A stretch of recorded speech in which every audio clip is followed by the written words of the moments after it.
Baruch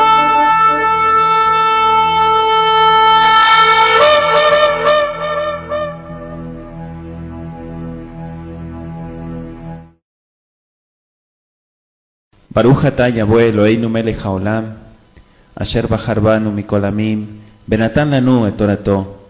Baruch atah Yahweh noten haTorah, beshem Yeshua HaMashiach. Bendito seas Yahweh, nuestro Elohim, Rey poderoso, Rey del universo, que nos escoges de entre todos los pueblos de la tierra para darnos instrucción, para entregarnos la Torah. Bendito seas Abba Kadosh, que entregas Torah a tu pueblo Israel. En el nombre de Yeshua HaMashiach te damos muchas gracias por tu palabra. Amén y amén. Vamos a abrir en el capítulo 3 de Génesis, Bereshit. Génesis capítulo 3. Y vamos a hacer lectura en nuestro estudio de todo el capítulo. Le invito a que usted vaya tomando nota también de todo lo que vamos a compartir. Y que Abba Kadosh sea dando dirección en todo. Amén. Desde el versículo 1 dice así la palabra del Eterno: pero la serpiente era astuta más que todos los animales del campo que Yahweh Elohim había hecho, la cual dijo a la mujer: ¿con que Elohim nos ha dicho, no comáis de todo árbol del huerto? Y la mujer respondió a la serpiente: del fruto de los árboles del huerto podemos comer, pero del fruto del árbol que está en medio del huerto, dijo Elohim, no comeréis de él, ni le tocaréis para que no muráis. Entonces la serpiente dijo a la mujer: no moriréis, sino que sabe Elohim que el día que comáis de él, serán abiertos vuestros ojos y seréis como Elohim, sabiendo el bien y el mal. Y vio la mujer que el árbol era bueno para comer, y que era agradable a los ojos, y árbol codiciable para alcanzar la sabiduría, y tomó de su fruto y comió, y dio también a su marido, el cual comió así como ella. Entonces fueron abiertos los ojos de ambos, y conocieron que estaban desnudos. Entonces cosieron hojas de higuera, y se hicieron delantales. Y oyeron la voz de Yahweh, Elohim, que se paseaba en el huerto, al aire del día, y el hombre y su mujer se escondieron de la presencia de Yahweh Elohim entre los árboles del huerto. Mas Yahweh Elohim llamó al hombre y dijo: ¿dónde estás tú? Y él respondió: oí tu voz en el huerto, y tuve miedo, porque estaba desnudo, y me escondí. Y Elohim le dijo: ¿quién te enseñó que estabas desnudo? ¿Has comido del árbol de que yo te mandé no comieses? Y el hombre respondió: la mujer que me diste por compañera me dio del árbol y yo comí. Entonces Yahweh Elohim dijo a la mujer: ¿qué es lo que has hecho? Y dijo la mujer: la serpiente me engañó y comí. Y Yahweh Elohim dijo a la serpiente: por cuanto esto hiciste, maldita serás entre todas las bestias y entre todos los animales del campo. Sobre tu pecho andarás y polvo comerás todos los días de tu vida. Y pondré enemistad entre ti y la mujer, y entre tu simiente y la simiente suya. Esta te herirá en la cabeza y tú le herirás en el calcañar.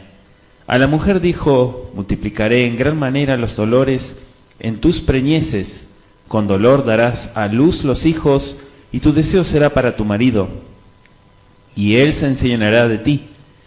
Y al hombre dijo: por cuanto obedeciste a la voz de tu mujer y comiste del árbol de que te mandé diciendo, no comerás de él, maldita será la tierra por tu causa, con dolor comerás de ella todos los días de tu vida. Espinos y cardos te producirá, y comerás plantas del campo. Con el sudor de tu rostro comerás el pan hasta que vuelvas a la tierra, porque de ella fuiste formado, pues polvo eres y al polvo volverás. Y llamó a Adán el nombre de su mujer Eva, por cuanto ella era madre de todos los vivientes. Y Yahweh Elohim hizo al hombre y a su mujer túnicas de pieles y los vistió. Y dijo Yahweh Elohim: he aquí el hombre es como uno de nosotros, sabiendo el bien y el mal. Ahora pues, que no alargue su mano y tome también del árbol de la vida y coma y viva para siempre. Y lo sacó Yahweh del huerto del Edén, para que labrase la tierra de que fue tomado. Echó pues fuera al hombre, y puso al oriente del huerto de Edén querubines y una espada encendida que se revolvía por todos lados, para guardar el camino del árbol de la vida. Palabra del Eterno. Este es el capítulo 3 de Sefer Bereshit, el libro de Génesis, que es un libro realmente lleno de profundidad. Ya hemos estudiado los primeros 2 capítulos y damos gracias a nuestro Padre Eterno por todo lo que nos enseña cada uno de estos relatos. Podríamos decir, amados Sajín, que la historia de la caída del hombre es sumamente importante para entender todo lo que viene luego. El relato de que la serpiente engaña a Eva, lo vergonzoso que es la caída del ser humano, todo lo que el Padre nos enseña también cuando los llama y, como decimos muchas veces, les pide cuentas. A través de eso también viene la maldición de la serpiente, ¿sí? Y viene también la simiente prometida. Recuerden que también encontramos proféticamente señales de todo lo que fue en la humanidad. Empezando con la Nahash. ¿Qué es la Nahash? Nahash es la serpiente, ¿sí? Aquella figura que aparece en esta narración, esa figura que ejerció, digamos, una tremenda influencia sobre la historia de la humanidad. En este caso, Moshe se aparta de su descripción de todas las condiciones perfectas de aquel huerto y ahora comienza a narrar la historia de la caída, ¿sí? Entonces, vemos acá el contraste de la condición de la tierra, ¿no? Que se transformó de un mundo de felicidad, de amor, de perfección, como estuvimos estudiando, a un mundo de dolor, de odio y de maldad. Entonces, Moshe deja, sin mencionar el periodo bendecido, digamos, de todo lo que es Gan Edén, y todo el tiempo pasado en completa felicidad. Ahora comienza Moshe a dar descripción de todo lo que pasó y cómo fue aquella situación con la serpiente. Una de las palabras que aparece en nuestro pasuk es la palabra Arum. Arum lo tradujeron como astuto, de Anahash allá Arum, es decir, que la serpiente era astuta, Mikol Hayat Azadeh, entre todos los animales del campo. Ahora, esta serpiente es presentada como una criatura más astuta que otros animales. Por eso la palabra Arum, que usa la escritura, incluso el mismo Tanaj, ¿sí? Algunas veces es una tendencia, digamos, desfavorable de carácter a lo que se menciona. También otros lo interpretan, según Mishlei, Proverbios 12:16, como diestro, como hábil, ¿sí? Pero generalmente, digamos que esa palabra se la usa en un sentido favorable de ser prudente, ¿sí? Si miramos Proverbios, capítulo 12, versículo 6, Mishlei, capítulo 12, versículo 16, dice: el enojo del necio se conoce al instante, mas el Arum, el prudente, oculta la deshonra. Esta palabra aparece en muchas ocasiones en el texto de la palabra, ¿sí? De todo el Tanaj, pero lo importante es que veamos la sutileza para que venga el engaño. Digamos que este último significado favorable pareciera preferible, ¿no? Ya que la serpiente era uno de los seres creados de Elohim. Y de hecho, habíamos estudiado en Génesis capítulo 1, versículo 25 y el verso 31 también, que decía que todo lo que él había declarado, ¿sí? Porque también está la palabra amar, era bueno en gran manera. Y dentro de ello está la serpiente. Es decir, que la serpiente es un ser creado y bueno en gran manera, según Génesis 1:25. Ahora, vemos hoy en día las consecuencias de ese relato. Podríamos decir que el mal carácter, por llamarlo así, de las serpientes de hoy en día, es el resultado de la caída, es el resultado de la maldición subsiguiente, no una característica de ese animal cuando fue creado. Es por eso que la maldición que el Eterno pronunció sobre ese animal, vemos como una señal que más tarde le dice que se arrastre y que coma el polvo de la tierra. Ahora, sin embargo, todas las escrituras, amados Sahim, nos aclaran ampliamente que la serpiente misma no fue responsable de la caída del hombre. ¿Quién fue responsable? Fue el Satán. La palabra Satán, sabemos ya, hemos estudiado que significa el opositor, el adversario. En Juan capítulo 8, versículo 44, Yohanan, vamos a ir a Juan capítulo 8, el versículo 44.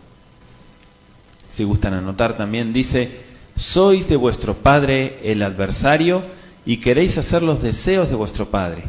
Él fue homicida desde el principio y no se ha mantenido en la verdad, porque no hay ninguna verdad en él.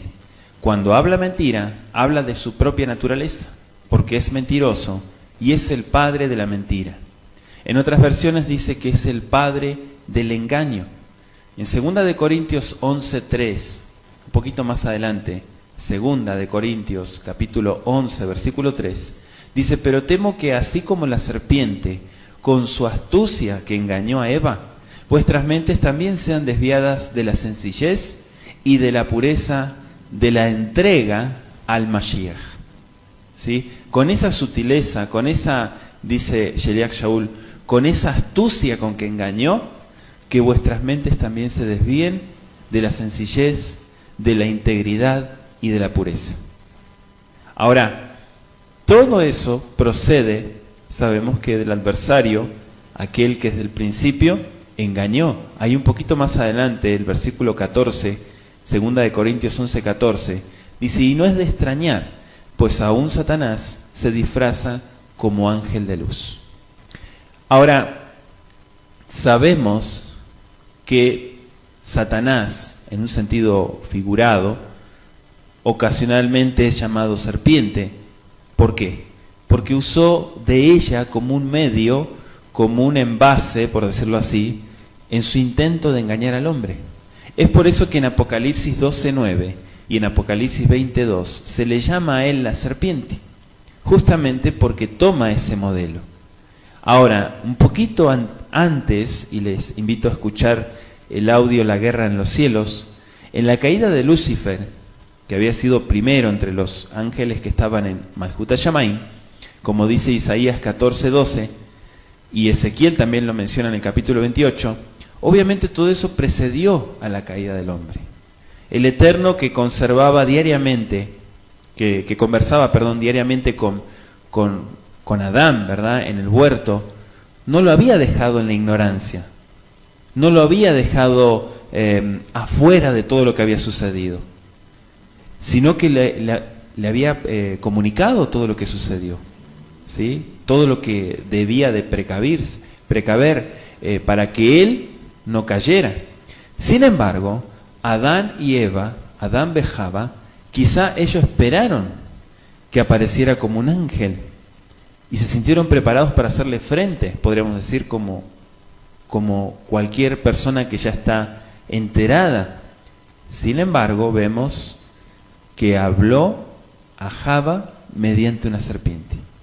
Y podemos concluir que la tomó por sorpresa. ¿Sí? Esto en ninguna manera excusa a Java, aunque es cierto que ella así fue engañada. De hecho, el testimonio también aparece en 1 de Timoteo 2:14. 1 de Timoteo 2:14 dice, vamos a leerlo a Jim, y les invito a buscar también en 2 de Corintios 11:3. 1 de Timoteo 2:14.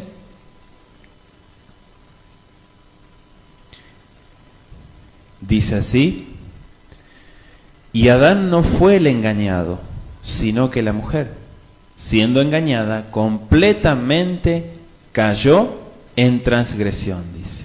¿Sí? Siendo engañada completamente, o al ser engañada, cayó en transgresión. Habíamos leído también en 2 de Corintios 11:3, vamos a leerlo de vuelta. 2 de Corintios capítulo 11, versículo 3, dice: más temo que en alguna manera, como la serpiente engañó ¿a quién? A Eva, con su astucia, así sean corrompidas vuestras mentes de la simplicidad que es en el Mashiach. ¿Sí? Entonces acá vemos también claramente a Jim cómo sucedió esto de que le tomó por sorpresa. La prueba de nuestros padres, ¿sí?, se permitió para probar su lealtad y amor. Y digo padres porque todos descendemos de Adán, cuando hablamos de la humanidad. Ahora, ¿era esto esencial para su desarrollo espiritual? Digamos, para la formación del carácter.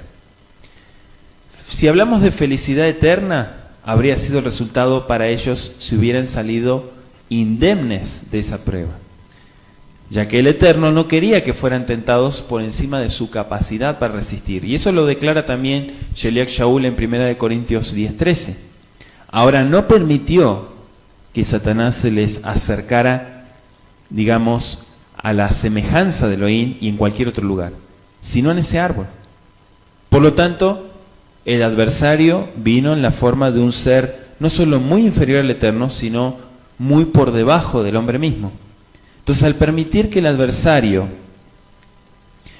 los persuadiera a quebrantar la orden del Eterno, Adán y Java quedaron doblemente sin excusa, ¿sí? Y ese es el gran engaño que hace el adversario, y podemos verlo en el relato. Otro de los datos que vemos aquí en este pasuk, desde el versículo 1, es que Java se apartó de su protector. Sabemos que ella tenía que estar unida a su marido. Sin embargo, vemos en el relato que ella estaba aparte, ¿sí? Siempre es más fácil, amados Sahim, persuadir a un individuo a hacer lo malo cuando se aparta de su medio protector. Si Eva hubiera permanecido con su esposo, su presencia la habría protegido, y fuera de duda el relato que habría tenido un fin diferente, ¿verdad? Por eso dice, con que Elohim nos ha dicho. O sea, Satanás se dirigió a ella con una pregunta que parecía inocente, pero que estaba llena de astucia. Ahora, ¿ha dicho Elohim realmente no comeréis de cada árbol del huerto? O sea, la insinuación en el texto hebreo nos permite ver ambas traducciones, ¿sí? Y Satanás tenía el propósito de que sus palabras fueran indefinidas y fueran ambiguas. Su intención era obvia, quería sembrar duda en el corazón de la mujer acerca de el verdadero propósito, el verdadero significado exacto de la orden que el Eterno le dio, especialmente acerca de la razón y la justicia de una orden tal. Cuando el Eterno da una orden, no se debe de dudar para nada. Del fruto podemos comer, dice el verso 2. O sea, evidentemente Eva entendió la pregunta en el segundo sentido que mencionamos, ¿verdad? Y en vez de apartarse y huir y buscar a su esposo, dio muestras de ¿qué? De duda. Y se mostró dispuesta a discutir más el tema con la serpiente. Hemos ministrado en el tema de la prudencia que cuando la persona da información, el adversario toma esa información, la distorsiona y te la da por la cabeza. Así lo hemos ilustrado. Asimismo, las preguntas, ¿verdad?, de la serpiente, del adversario a través de la serpiente, fue para sacarle más información. Cuando la mujer da más información, entonces es que se abre esa puerta para darle acceso. Aparece también la palabra pem, ¿sí? La palabra pem, que digamos que es una palabra muy utilizada en el texto hebreo, que se traduce como para que no, ¿sí? Cuando le habla del acto. Si miramos acá, aparece una alarma, ¿sí? Una alarma. Hay una alarma. Ahora, ¿estamos nosotros escuchando esa alarma? Cuando viene la duda, ¿sí? Cuando se despierta esa duda, muchas veces, en cuanto incluso a la justicia absoluta de la orden que el Eterno le da, muchas veces se empiezan a oír otras voces. El versículo 4 de nuestro pasuk, vamos a ir a Génesis capítulo 3, versículo 4, dice: entonces la serpiente dijo a la mujer: no moriréis. Verso 5, más sabe Elohim que el día que comiereis de él, serán abiertos vuestros ojos y seréis como dioses, sabiendo el bien y el mal. ¿sí? Así aparecen en las versiones, sabiendo el bien y el mal. Miren qué interesante la propuesta que le hace, y a través de eso también podemos ver nosotros que hay más información todavía. No morirán, ¿sí? No morirán. Digamos que si la primera pregunta de Satanás tenía el propósito de despertar la duda, como lo era seguramente, la declaración que la siguió tenía la apariencia engañosa de una declaración, entre comillas, autorizada. Pero dentro de ella, mucha astucia, ¿sí? Se mezclaban la verdad y la mentira. Y sabemos que mucha gente es engañada, no con un total de mentira, sino con mucha verdad también, ¿sí? Entonces, ese acerto contradecía la orden explícita de Elohim con el énfasis máximo que se puede emplear, digamos, en el texto hebreo. Positivamente, no moriréis, se traduce el texto hebreo. ¿Qué leímos en Juan 8:44?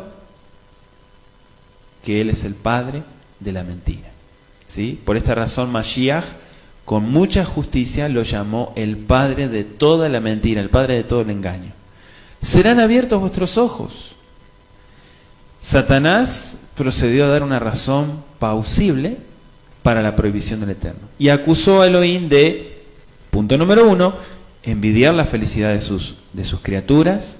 O sea, en realidad Satanás dijo: no es por temor de que muráis por el fruto de este árbol, por lo que se os ha prohibido, sino por temor de que se conviertan en rivales de vuestro mismo amo, de vuestro mismo creador, y la falsedad.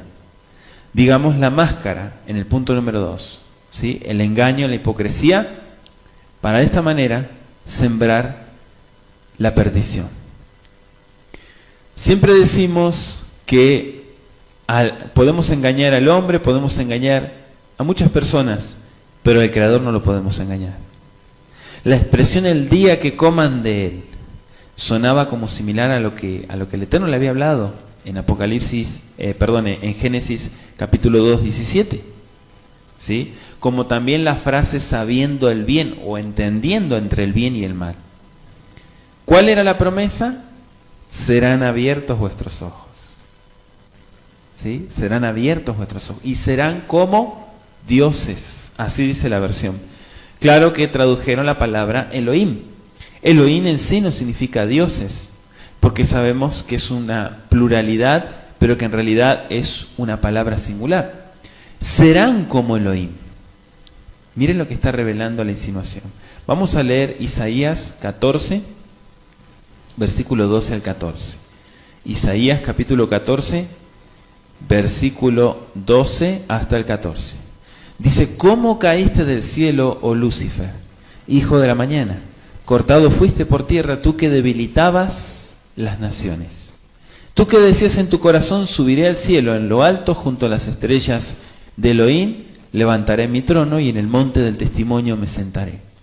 A los lados del norte, sobre las alturas de las nubes subiré y seré semejante al Altísimo. ¿Sí? Seré semejante al Elión, dice la versión original. Dice el verso de la bendita Torá, el verso 6: Vatere aisha kitov haetz lemahal, vejita ba uleinaim benechmad haetz. Dice el versículo que ella vio claramente lo que había en el árbol, ¿sí? Vio, kitov, dice, era bueno en realidad. Ahora el versículo nos permite entender también, estoy en el capítulo 3 de Génesis, versículo 6, que al ser bueno para comer, era agradable a los ojos, era como un árbol codiciable para alcanzar josma.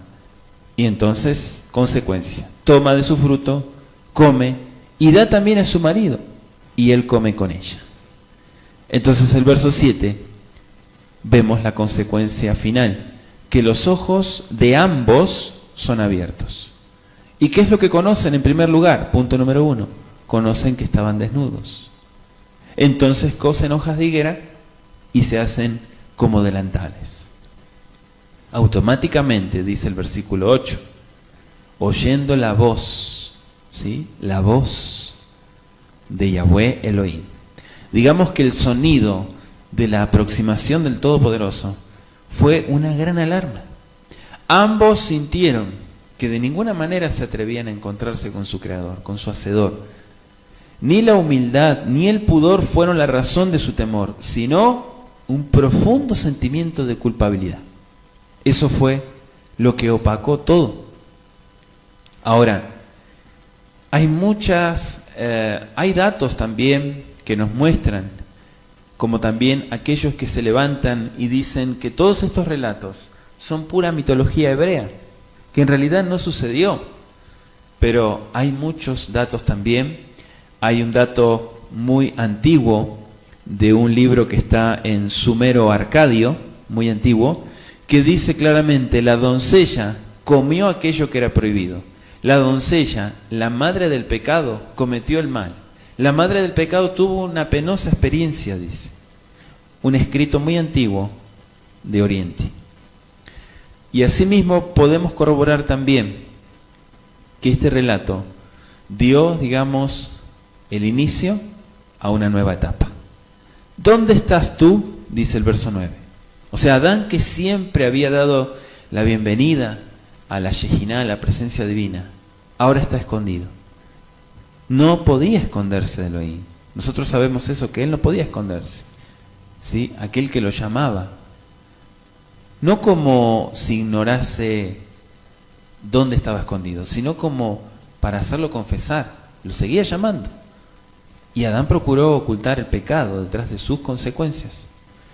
Digamos que su desobediencia, detrás de ese sentimiento grande de vergüenza, haciéndole creer a Elohim que se había ocultado por la turbación de su desnudez, vemos acá que el hombre finalmente reconoce su culpa. El primer problema que encontramos es que se culpa a la mujer, sabiendo que al hombre se le da la autoridad, se le dio la autoridad. El hombre, digamos que sentía un cariño tan tierno por su mujer, ¿sí?, como para violar a sabiendas la orden del Eterno, o sea, a fin de que no fuera separado de ella. Ahora habla de ella, digamos, de una manera fría, insensible, y le dice: la mujer que me diste por compañera. ¿Sí? Esas palabras nos recuerdan las de los hijos de Jacob, cuando hablaron a su padre, o sea, en cuanto a Yosef, ¿no?, como tu hijo, o sea, no nuestro hermano, tu hijo, allí en Génesis 37-32. Digamos que eso es uno de los amargos frutos del pecado. ¿Cuál? La dureza del corazón. Dice Romanos 1:31 que la gente se vuelve sin afecto natural. La insinuación de Adán de que el Eterno era culpable por esa condición triste, al estar, digamos, atado a una criatura tan débil, se hunde en las mismísimas profundidades de la ingratitud. Y entonces ahí es que responde. Y la mujer en el versículo 13 dice: la serpiente me dijo, ¿sí? La serpiente fue la que me engañó y entonces comí. Finalmente el verso 14: Yahweh Elohim dijo a la serpiente: por cuanto esto hiciste, maldita serás entre todas las bestias y entre todos los animales del campo. Sobre tu pecho andarás y polvo comerás todos los días de tu vida, dice. Mire qué tremendo todo lo que nos muestra este capítulo 3. Es muy duro estudiar este capítulo, pero vemos acá el por qué existe tanto odio y tanta maldad. Digamos, la semilla del pecado es sembrada. La maldición del pecado descansa ahora no solo sobre la serpiente, sino sobre toda la creación. Aunque ella había de llevar una maldición mayor que los demás animales, la serpiente, que antes era la más inteligente, la más bella criatura, ahora queda privada, ¿sí?, y queda atrapada, digamos, arrastrándose sobre el polvo. Pondré enemistad, dice el versículo 15, entre ti y la mujer, y entre tu simiente y su simiente. Él te herirá en la cabeza y tú le herirás en el calcañar. Capítulo 3 de Génesis, versículo 15.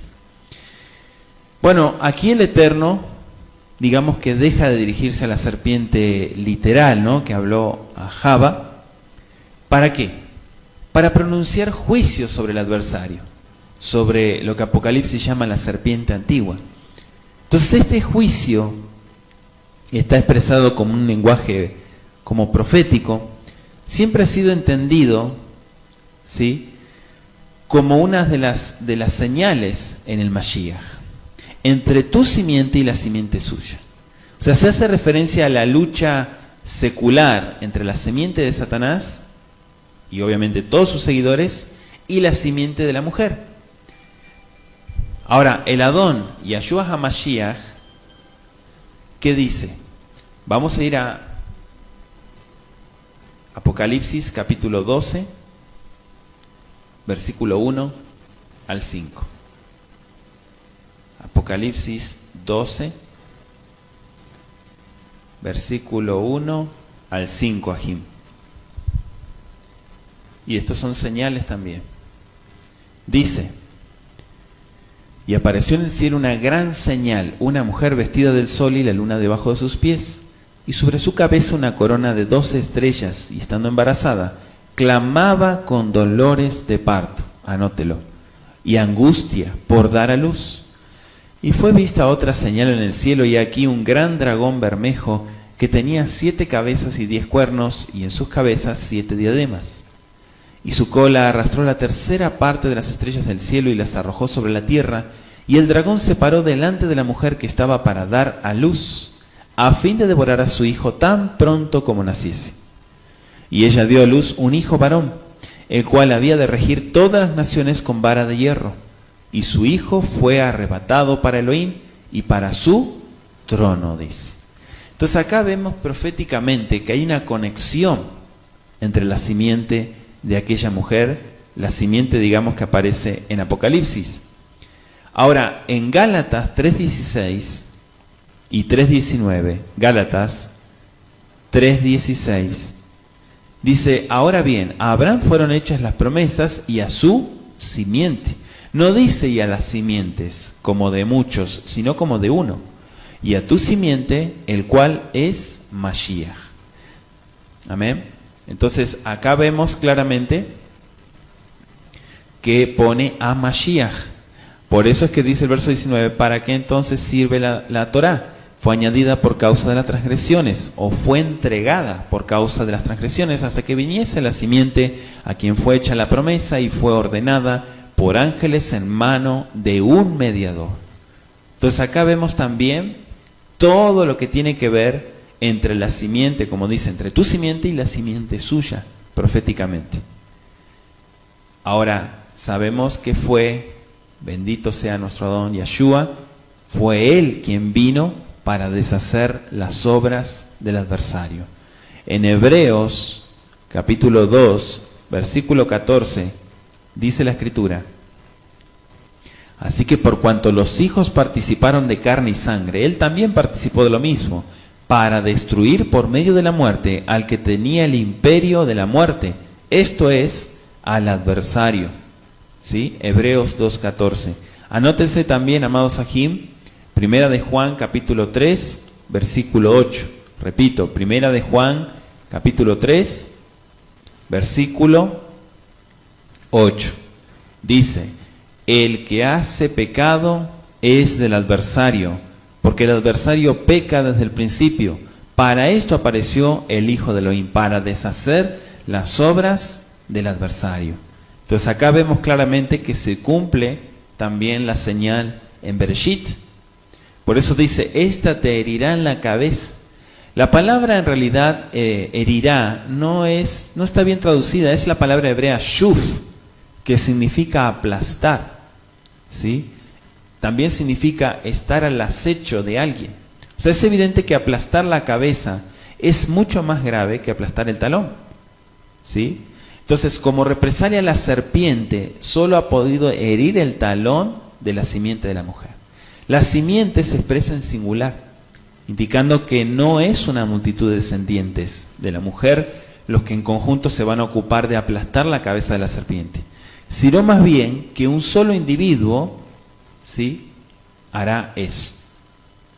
Entonces, estas observaciones muestran claramente, amados Sajín, que en este anuncio, esta relación, ¿no?, del gran conflicto entre el Mashiach y el adversario, una batalla que comenzó hace mucho tiempo, ¿sí?, continuó en la tierra, donde Mashiach otra vez derrota, como leímos recién en Hebreos 2:14, al adversario, y terminará proféticamente, finalmente, con la destrucción en el fin del milenio. Eso está en Apocalipsis 20:10. Entonces, Mashiach no salió ileso de esa batalla. Las señales digamos, de los clavos en las manos, en los pies, las cicatrices en su costado, son señales de esa lucha en la cual la serpiente hirió la simiente de la mujer. En Juan capítulo 20, versículo 25, Yohanan 20:25, dice la escritura: le dijeron pues los otros talmidim, discípulos, hemos visto al Adón. Y él les dijo: si no viere en sus manos la señal de los clavos, y metiere mi dedo en el lugar de los clavos, y metiere mi mano en su costado, no creeré. ¿Sí? Juan 20:25. Zacarías 13. Vamos a ir a Zacarías 13, versículo 6, Ajim. Zacarías 13, verso 6 dice: y le preguntarán, ¿qué heridas son estas en tus manos? Él responderá: con ellas fui herido en casa de mis amigos. ¿Sí? Profecía también mesiánica en cuanto a Mashiach. Entonces, hasta ahí, amados Ajim, ¿vamos bien? Vayan ustedes tomando nota de los puntos que estamos desarrollando. Amén. Esto es importante tomarlo en cuenta. Se habla en el versículo, vamos a volver a Génesis 3:16. Se habla que también una de las señales es que multiplicará en gran manera los dolores en tus preñeces, dice. O sea, en el mismo principio se le había ordenado al hombre Pru urbu, en Génesis 1:28.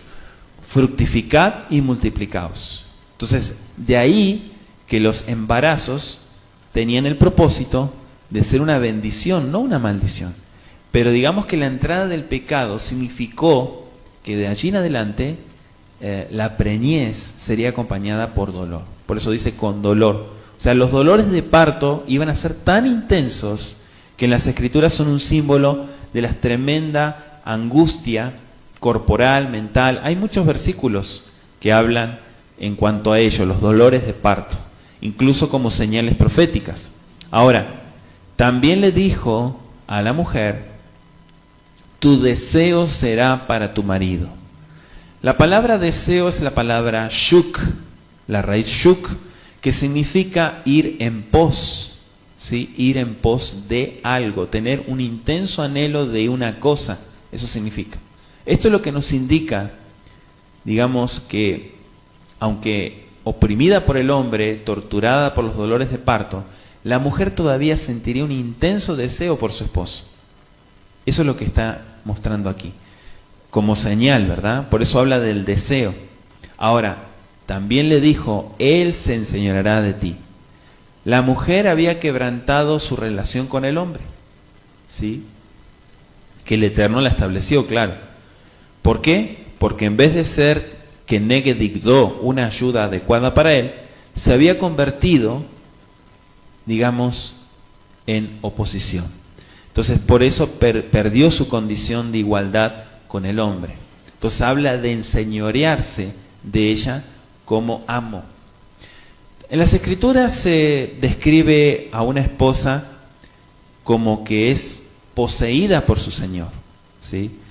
Entre la mayoría de los pueblos, la mujer ha estado sometida a través de muchos tiempos, muchos siglos, a la degradación, incluso a una esclavitud.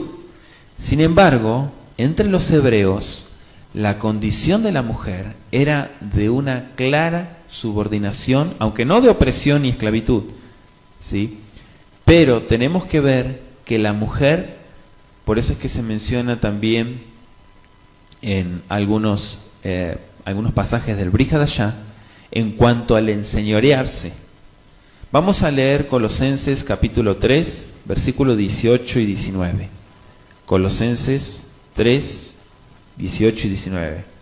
Casadas, estad sujetas a vuestros maridos como conviene en el Adón. Maridos, amad a vuestras esposas y no seáis amargos para con ellas, dice esta versión. ¿Sí? Colosenses 3, 18 y 19.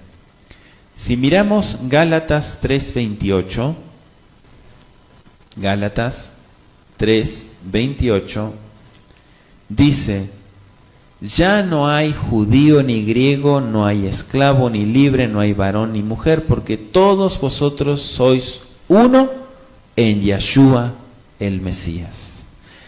Ese tipo de igualdad que habla ahí nos está dando a entender claramente que el Todopoderoso, a todo aquel que se acerque ante Él, no importando su género, no importando su condición, el Eterno lo recibe, ¿sí? Lo recibe. Acá no hay diferencias de culturas, no hay diferencias de géneros, eso nos deja en claro Gálatas 3:28. Ahora, sabemos que el esposo, según la Escritura, debe ser la cabeza del hogar.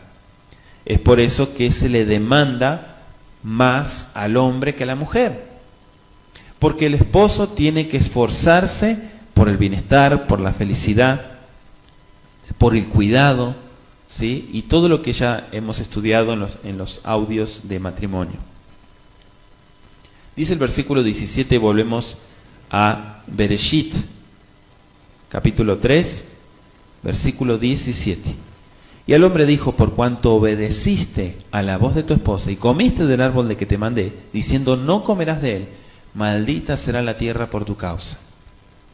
Con dolor comerás de ella todos los días de tu vida. Espinos y cardos te producirá y comerás plantas del campo, dice el verso 18. Miren aquí, desde el verso 17, por primera vez se usa aquí el sustantivo Adam, ¿no? Como un sustantivo propio, sin el artículo. A Adán, como por ejemplo vimos en el capítulo 2, 19. Acá se refiere y se traduce como un nombre personal, aunque el artículo en cada caso indica que la palabra se usa en el sentido de el hombre, a Adán, como el hombre, ¿no? El primer hombre. Sin embargo, viene una maldición sobre la tierra. Aquí tenemos que notar otra vez que el Eterno no maldijo ni a Adán ni a su esposa. Tan solo fueron pronunciadas maldiciones sobre la serpiente y sobre ¿qué más? Y sobre la tierra, ¿sí?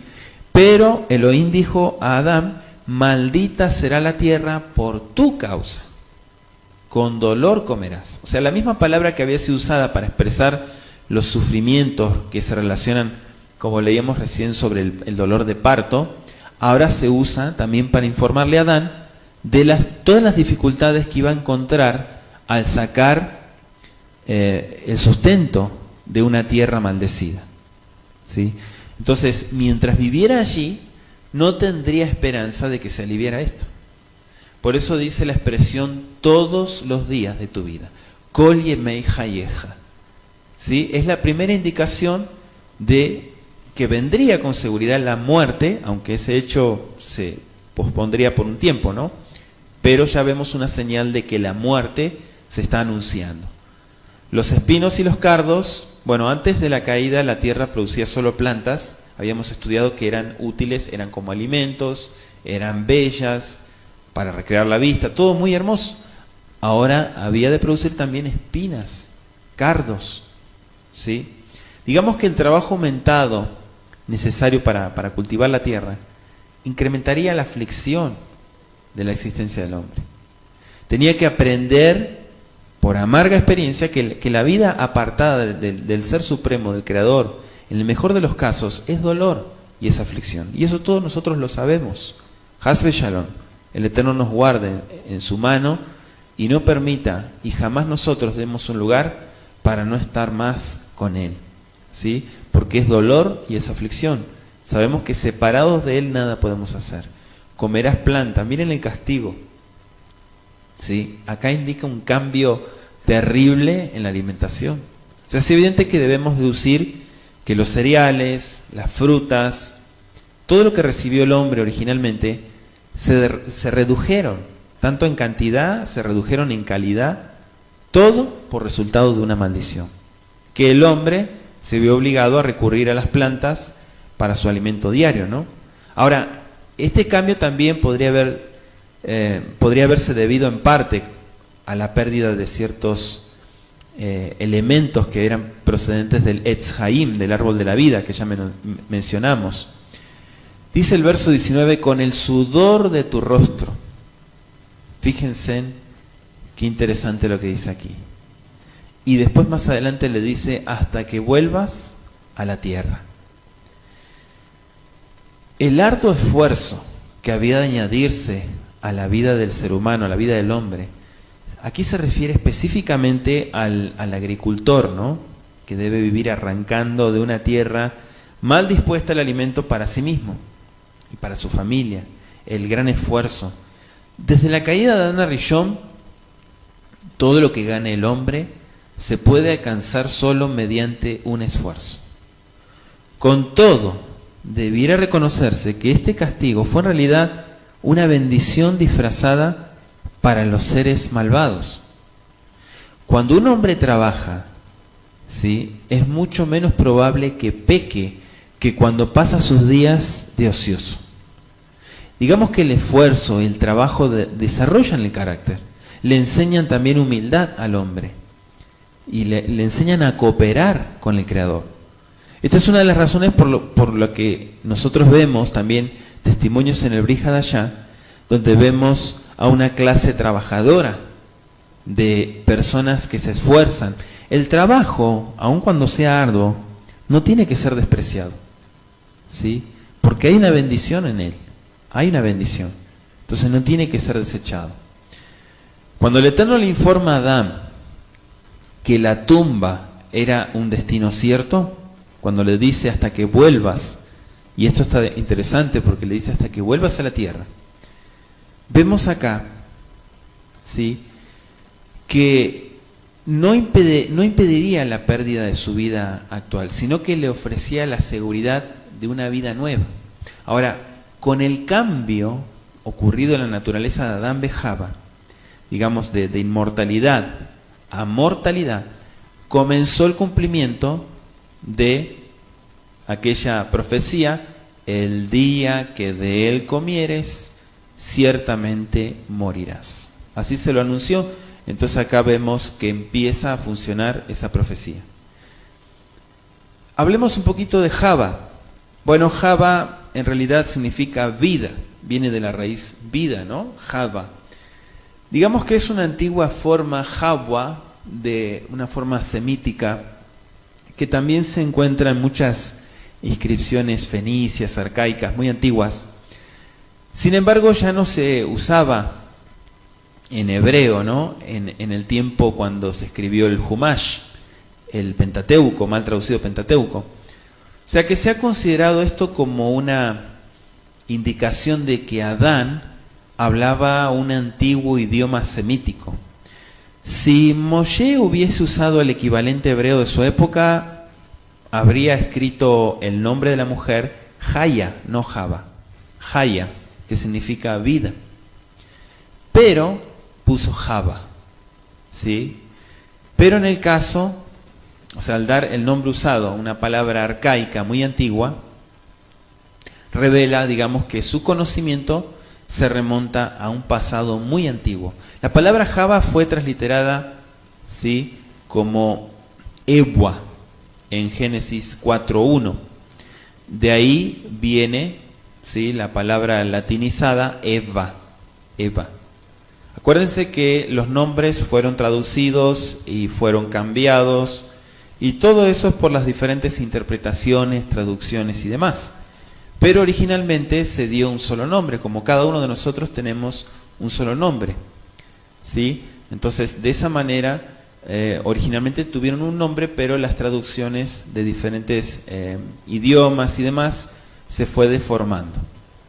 Ahora, las túnicas de pieles que se manda a construir, vamos a leer el versículo 21, Dice, y Yahweh Elohim hizo al hombre y a su esposa túnicas de pieles y los vistió. Y dijo Yahweh Elohim, he aquí el hombre es como uno de nosotros, sabiendo el bien y el mal. Ahora pues, que no alargue su mano y tome también del árbol de la vida y coma y viva para siempre. Y entonces el verso 23 en adelante dice, y lo sacó Yahweh del huerto del Edén para que labrase la tierra de que fue tomado. ¿Sí? Hasta el verso 23. Entonces vemos acá a Jim que antes de expulsar a Adán y a Java, Eva, del huerto, Elohim les proporciona vestimentas más durables, digamos que eran adecuadas para el trabajo físico, que en adelante ya sería su ocupación. También como una protección contra los cambios de temperatura, ¿no?, del ambiente, que obviamente vendrían como consecuencia a la caída. También las pieles eran un recordatorio constante de su pérdida, digamos, cuando ellos pierden esa inocencia, esa pureza, ¿no? Ahora, como dice la Escritura, que la paga del pecado es muerte, ¿no? La paga del pecado es muerte. Entonces aquí aparece una señal en ellos. Cuando hablamos de Caín, el servicio de sacrificios, ¿no? Caín y Abel, aunque no se menciona específicamente aquí, pero fue instituido en ese tiempo. O sea, el relato de los sacrificios que vamos a estudiar más adelante de Caín y Abel, en el capítulo que sigue, también nos muestran que los primeros hijos de Adán y Eva, ellos estaban bien familiarizados con ese tipo de servicio. Si el Eterno no hubiera dictado reglamentaciones definidas respecto a lo que es el sacrificio, no habría sido aprobada, ¿sí?, la ofrenda de Abel. Sería desaprobado todo. Entonces, al no acusar Caín al Eterno de parcialidad, ponía en evidencia que tanto él como su hermano sabían lo que era requerido. Entonces acá vemos que ellos ya tenían conocimiento. Dice el verso 22, como uno de nosotros. El hombre se había enterado de su castigo, se había enterado también del plan de redención y se le había proporcionado vestimentas. Entonces, por su desobediencia, había conocido la diferencia entre el bien y el mal. Entonces, al paso que Elohim había procurado que obtuviera ese conocimiento mediante la cooperación, ¿no?, con la voluntad del Eterno, la promesa de Satanás de que el hombre llegaría a ser como Elohim, porque esa fue la mentira que les hizo, tan solo se cumplió en que el hombre ahora conocía algo de los resultados del pecado. Pero en realidad ya había sido engañado. Ya había sido engañado. Entonces, se cumple, en realidad, la mentira, pero ven las consecuencias. El verso 24 dice, último pasuk de Génesis 3, echó pues fuera al hombre y puso al oriente del huerto de Edén querubines y una espada encendida que se revolvía por todos lados para guardar el camino del árbol de vida, del árbol de la vida, perdón. Fueron echados, ¿sí? Fueron echados. Entonces al expulsar a Adán y a Eva de ese espacio llamado Edén, y al enviarlos a ganarse la vida con el sudor de su frente, el Eterno realizó lo que debe haber sido para él, tanto como para Adán, un triste deber, y aún después de haber, digamos, talado las selvas primitivas, siempre había una lucha perpetua contra malezas, contra insectos, contra animales salvajes. Ya estaban expuestos a otra condición. Y allí es que aparecen los querubim. Ya estudiamos que querubim viene de la raíz karab, ¿sí?, que es alguien que está cerca, ¿sí?, alguien que está relacionado. También hay una raíz muy antigua de una palabra siria que es karabu, que significa bendecido. Digamos que la Biblia presenta a los querubim como pertenecientes a toda la clase que en otras oportunidades ya hemos estudiado, los llamados malajim, ángeles enviados, especialmente los que están más cerca de Elohim, los que están más cerca del trono. Eso lo estuvimos estudiando en el estudio sistemático de Ezequiel. Les invito a escucharlos, son varios audios, pero allí cuando hablamos de la visión que tuvo Yehezkel, hablamos acerca de estos seres. Ahora, los querubín, recordemos que eran también los seres que estaban encima del arca y también estaban grabados en las cortinas, en el parójet del Mishkan, del tabernáculo. Eso está en Éxodo 25:18 y en Éxodo 26:1. Más tarde también fueron esculpidos esos querubines en las paredes y en las puertas del templo, ¿sí? En la época de Shlomo Amelech, allí en Primero de Reyes 6:29, el verso 32 y 35 también lo mencionan. Entonces, estos seres celestiales que ahora custodian el camino del árbol de la vida, quizás se ha conservado, ¿sí? Justamente para marcar esa distinción, ¿sí? Se ha marcado la distinción y se pone una señal. En este caso es una espada encendida, ¿sí? Anótelo, una espada encendida. Bueno, la luz ya sabemos que siempre ha sido un símbolo de la Shejiná, de la presencia divina, ¿sí? La gloria del Todopoderoso. Ahora aparecería entre los dos querubines y, como vemos también, en las señales del Éxodo capítulo 25. Una espada encendida, la traducción, es más bien, está un poco inexacta porque en realidad, literalmente, el texto hebreo lo que dice es un fulgor de la espada, un resplandor de la espada, ¿sí? Un resplandor que sale de la espada. Aparece también una forma del verbo hebreo que es mitapejet, ¿sí? Que es, lo tradujeron como se revolvía por todos lados, o sea, daba vuelta, o sea, dándose vuelta a todos lados, eso significa. Esta forma verbal se usa exclusivamente para expresar una acción intensa, lo que significa que la espada parecía girar sola sobre sí misma, ¿sí? Entonces hacía una luz radiante, viviente, ¿sí? Que no era sino la gloria, la Shejiná, la presencia divina del Todopoderoso. Entonces ahí lo pone como una señal para que ellos, al ver esa luz, ese resplandor, ellos tuvieran, digamos, en cuenta lo que había acontecido en sus vidas. Hasta aquí llegamos al capítulo 3 de Bereshit, bendito sea el Eterno.